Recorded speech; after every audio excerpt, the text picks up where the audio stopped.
All right, from offense to defense, Nate Stanley we go. The quarterback had a breakout 2017 season for the Hawks, 26 touchdowns, only 6 interceptions, leading Iowa to an 8-5 season. But how has his preparation changed this year, considering he's not earning a spot in camp? That's what I asked him in our interview. The preparation from my standpoint not just includes myself, but the whole offense. Added conceptual knowledge of the offense. You know, the coaches do a great job at getting us prepared to go out there and play, and you know, being more comfortable with offense and having more knowledge.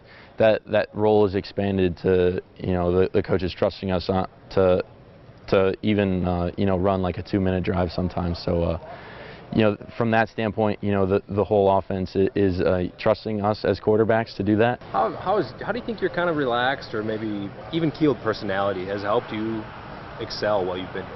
Just allows you to ride through the ups and downs. You know, you can't be too high or too low, because I think that'll cause your performance to suffer. So really just trying to be, you know, even keel, not just for myself but for everybody, to, you know, to make sure everybody is on the same page, everybody knows what we have to do, and that you know, we don't get too psyched out, and remember the fundamentals that we practice every single day, and remember that we are prepared to play. We just have to go out there and relax and do what we do every single day in practice. Where does that come from? Is your mom or dad, one of them, more relaxed? Yeah, I think it might come a little bit from my mom, more so than my dad. But you know, again, I think it's just something that I've kind of adopted as you know, I've continued to grow and try to step into that leadership role. So yeah, I think it's something that I've just kind of picked up, you know, as I've gone and kind of noticed that for my performance to be where I want it to be, and where it needs to be to help the team, it, you know, is what, you know, I kind of tried to do last year. Take me to your summer.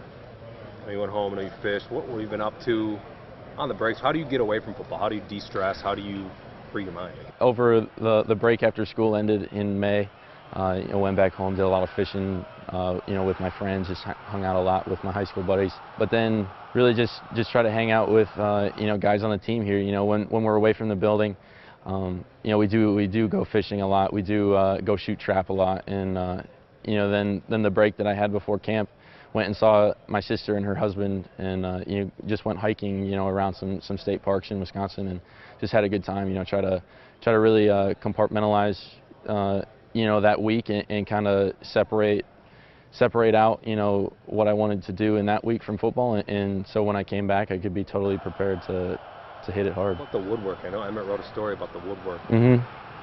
You get to do any of that now that you're in college and you're here most of the time? Do you get to go back home? I assume you have a shop then or something you can work in? You know, I had a high school teacher that was a really good tech ed teacher, and you know, so my high school has a pretty good woodworking shop, but I haven't really been able to do much recently, but you know, it's something that I'd like to continue to do in the future. And then last thing, how do you measure this season as a successful season, regardless of records, regardless if you go to the BCS or you don't go to a bowl game? How do you measure success? You know, the coaches talk about it every single day. When we come off the field at the end of the practice, if we can be satisfied with the effort that we gave every single day, and we continue to grow as a team and get better as a team every single day, that's the best way to measure success.